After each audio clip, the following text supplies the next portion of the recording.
All right. So today we're going to continue our conversation about sexual assault and sexual harassment. And so for some people, this is a really intense or triggering topic. So if it's a topic that you feel like you are not ready for or can't handle, especially during these challenging times, just pick an alternative assignment to do instead and to let me know. All right. So your due now is to look at this image below and answer these two questions on your Google document. So it says, what do you think or feel when you see this image? And what do you think the artist was trying to show people or teach people with this image? And so you see there's a woman and there's a man, and there's different words on each one of them. On the woman, there's words like bitch, dirty, whore, promiscuous, and slut. And on the man, there's words like bro, hot, strong, player, slayer. So what do you think when you see this picture? Go ahead and go into your Google document. And in that Google document, you can type your response.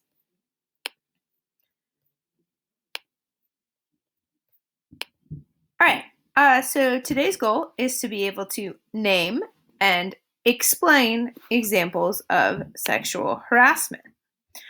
One thing that we're going to be talking about today is the way people are often treated after they report an instance of sexual harassment or sexual assault.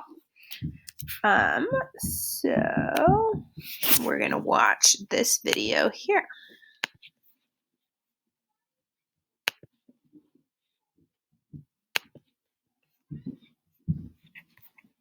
Saying, hey, this guy did something wrong to me. Very common misconception is that slam piece, Slut, bros before hoes. shut up. We're gonna get you Quiet. to who, Why were you why, out? when, What were you was she wearing? expecting to What happen? did you do? Why, What basically, did like, you what do? did you do to have this happen? After I was raped, I just assumed that I had to have been someone that just deserved something like that. I feel like victim blaming is so prevalent in our society because people find it so hard to believe that someone that they love and care about could do something so awful as assaulting or raping someone. People start with questioning the victim rather than telling them that they believe them and that they support them. It always starts with what they had to do and how they partook in the assault. I wish people would have asked me my story. It's much easier for them to blame the girl that's saying, hey, this guy did something wrong to me. Very common misconception is that there has to be all these right answers for a survivor. Women oftentimes are expected to watch their drinks, don't set them down. All these little underlying things that people use as exceptions for rape. Watch what you're wearing, watch where you go. And if you don't, then it's your fault that you were assaulted or raped, which isn't true at all.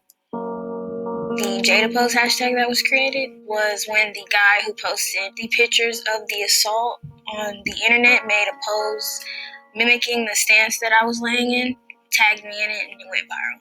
It really kind of bothered me when I heard that there was a video and that people were talking about it because I felt like you don't get a say in what the world sees of you.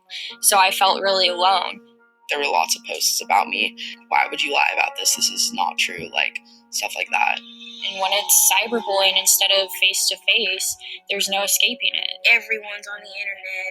Our generation, that's all we do is just social media. So their friends started making comments about it. Friends of the family started making comments about it. Random people that I didn't know who would just retweet it and make it bigger than what it was. And I felt like I couldn't go out in public or else people would be talking about me. And I felt like I couldn't just be myself anymore.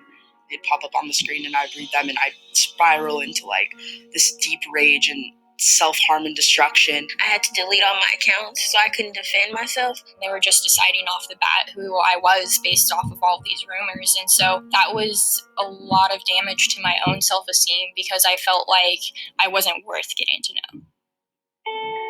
now that more people are coming forward, more people are noticing that this has been a problem and that we can't just keep fighting each other. We have to come together and work on this. At one point, I just realized that anyone that is saying those things over social media, it is their issues, not yours. That's when I decided to make hashtag I'm Jada. To rise above it and just stay strong to who you are and know that this is who I am. You're okay and that it is going to be okay. I want anyone who's experienced sexual assault to know that it's not your fault and you're not alone. We're here and we believe you and we support you. My name is Jada Smith. My name is Ella Farron. My name is Daisy Coleman, and this isn't the end.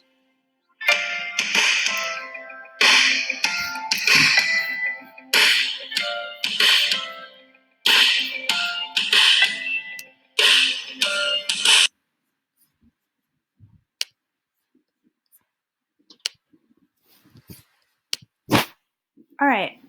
So that video brings up some really intense topics. And so if you want to talk to anyone about any of this intense stuff, Miss Downing is available and I'm available, and you can reach out to either of us to talk. All right. So your job right now on your Google document is to answer these two questions. What negative reaction do sexual assault victims often get from our society? And what is the impact of this negative reaction? Second, how does cyberbullying increase the negative impact of sexual assault? So you can go ahead and pause this video in order to answer those questions on the Google document. All right. The second question that we're going to talk about is what we should do when people who are famous movie stars or musicians or artists get accused of sexual assault or sexual harassment. Whether we have a whether we have a duty to stop buying their products.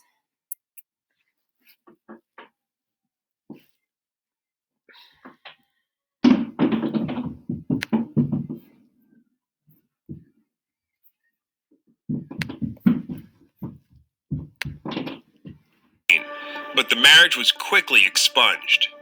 In 2002, police filed child pornography charges against Kelly after receiving a VHS tape showing him having sex with a girl they believed was as young as 14.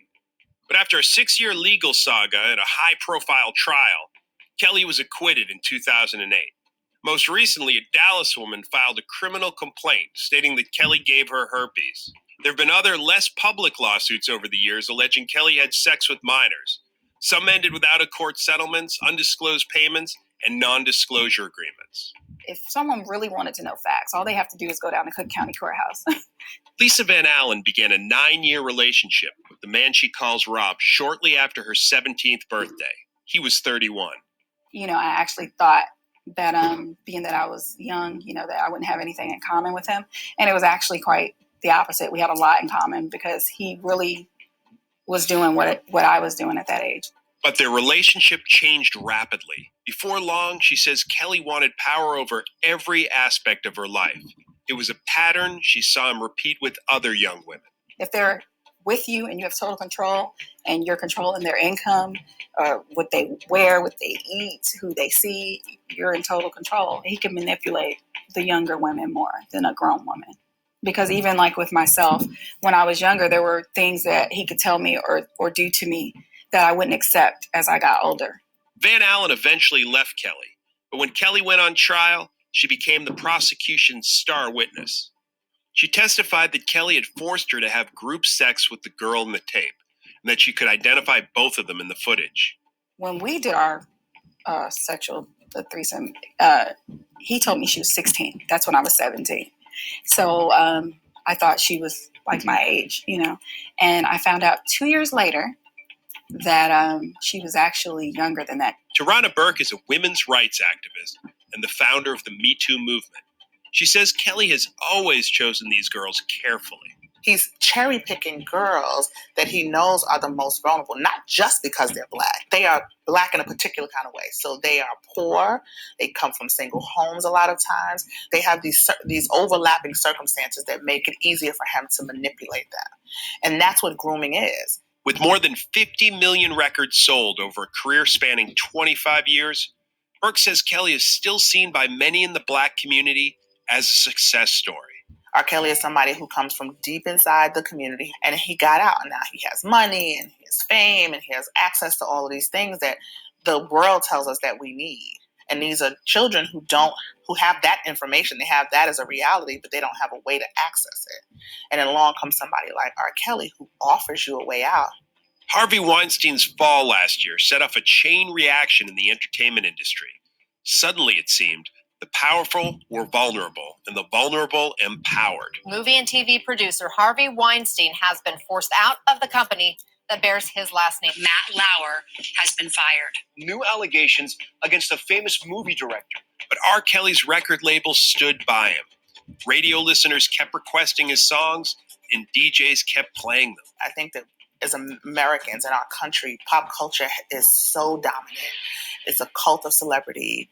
We, as a radio station, are simply a conduit from the music that the music industry produces to the consumers that listen to our radio stations. You have to make a decision as a broadcaster. Is that controversy large enough issue for you to put your radio station in a non-competitive position and not play their music? What we gonna do? Mute R. Kelly! When we gonna do it? Now! Last year, 2 women in Atlanta started a campaign called Mute R. Kelly, and they've succeeded in driving down ticket sales for his concerts. At least 8 tour dates have been canceled. But at a recent show in Detroit, his fans shrugged off the controversy. Come on, I got an extra ticket. I think people delve too deep into celebrities' lifestyle. All I want to do is listen to his music. I don't appreciate it. I think that everybody's just going at him because he's an scapegoat. Except it's not just his past that's troubling. In July last year, a BuzzFeed investigation found a group of women are living with Kelly in what their parents describe as a cult. The women are of legal age, and Kelly says the relationships are consensual, but the accounts of Kelly's controlling behavior are familiar. Jonjolyn and Tim Savage haven't seen their daughter, Joycelyn, since December of 2016, when she dropped out of college to move in with Kelly. Associates of Kelly have helped them piece together what life is like for her. We realized her relationship with Mr. Kelly was unhealthy. When we call her phone, we would not get an answer. She can't use the bathroom when she wants to. She can't do anything of her own. He has people around him that enables him to continue to do what he does. And until the people around him speaks up publicly, not just to me, not just to my husband, speaks up to the proper people that can do something about it, it will continue. The reckoning has yet to come for Robert Sylvester Kelly, but Lisa Van Allen hopes it won't be much longer. I always go reflect back to 2008, but I also say that maybe it wasn't time yet, that this is the time, you know? So, and everything has to happen in its right time.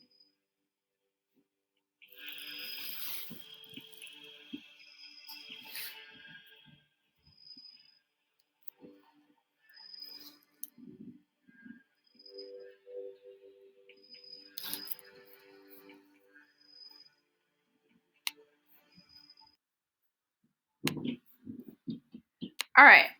So your job now on your Google document is to answer the question.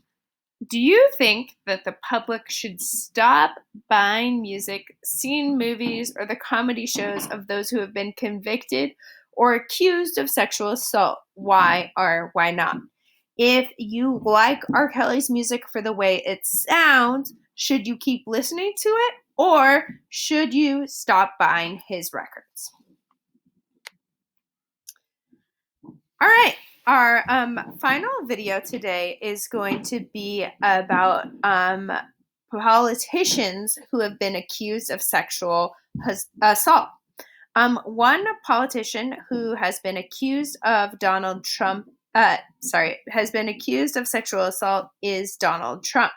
The video I'm going to show you is a real video of something Donald Trump said about women.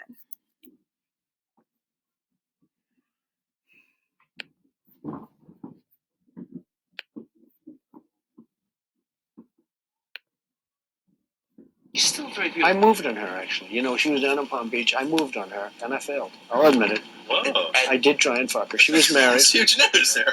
No, Nancy. Yeah. No, this was marriages. And I moved on her very heavily. In fact, I took her out furniture shopping. She wanted to get some furniture. I said, I'll show you where they have some nice furniture. I took her out furniture. I moved on her like a bitch. But I couldn't get there. And she was married. And all of a sudden, I see her. She's now got the big phony tits and everything. She's totally changed her look. She's your girl's hot as shit. In the purple. Whoa. Yes. Whoa. Yes, the Donald has scored. Whoa. Oh, my man. Wait, you got to look at me when you get out of your This up. That is very. You give me the thumbs up. You are. You got to put the thumbs up. You got to get the thumbs up. Can't be too high. Else off first? Yeah, let me. It's very funny. You got to give the thumbs up. You and I will work there. Oh, my God. Maybe it's a different one. Better not be the post. No, it's her. Yeah, that's her with the gold. I'm going to use some Tic Tacs just in case I start kissing her. You know, I'm automatically attracted to beautiful. I just start kissing them. It's like a magnet. Just I don't even wait. And when you're a star, they let you do it. You can do anything. Whatever you want. Grab them by the pussy. You can do anything.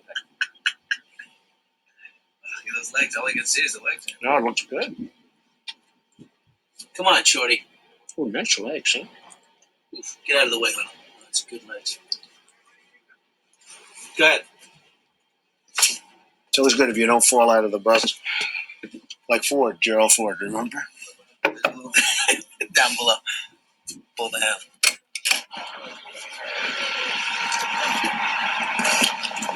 Hello, how are you? Hi. Trump, how are Nice seeing you. Pleasure to Terrific. meet you. Terrific. You know Billy Bush? How are you? Nice to see you. How you doing, Ariane? Doing very well, thank you. Are you ready to be a soap star? We're ready. Let's go. Make me a soap star. How about a little hug for the Donald? He just got off the Would you bus. like a little Okay, hug, darling? absolutely. How about a Melania little said hug this for the was bushy? okay. I just got off the bus. Bushy. There we go. Excellent.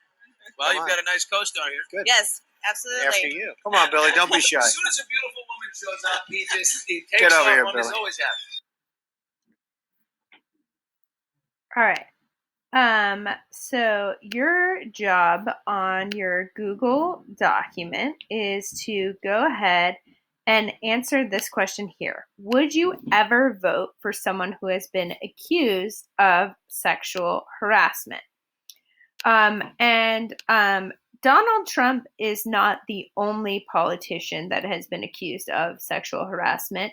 Bill Clinton, who was president in the 1990s, was also accused of sexual harassment. Joe Biden has been accused of touching women in an unwanted way.